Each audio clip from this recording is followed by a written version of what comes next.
अदालती केस वारी मिल्कियत जो विकिरो कानून छा थो चवे। अस्सलाम वालेकुम मुंहिंजा प्यारा सिंध वासियो दोस्तो, ऐं अव्हां जो पंहिंजो एडवोकेट अयाज़ अली मलिक।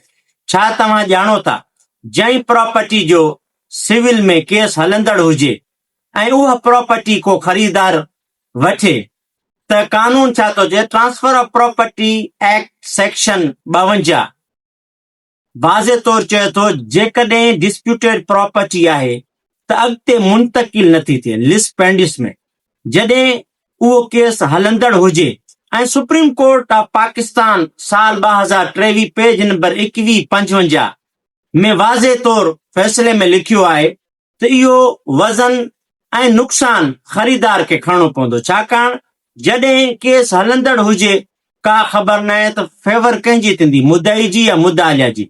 जॾहिं केस कंप्लीट थी वञे अपील्स फोरम त पोइ उहा प्रॉपर्टी विकिरो थी सघे थी ऐं अॻियो माण्हू ख़रीद करे सघे थो, न त डिस्प्यूट में अची कानूनी ख़तरो थी सघे थो। वधीक कानूनी ॻाल्हियूं ॿुधण लाइ मूंखे फॉलो कंदा। जज़ाकल्लाहु ख़ैर।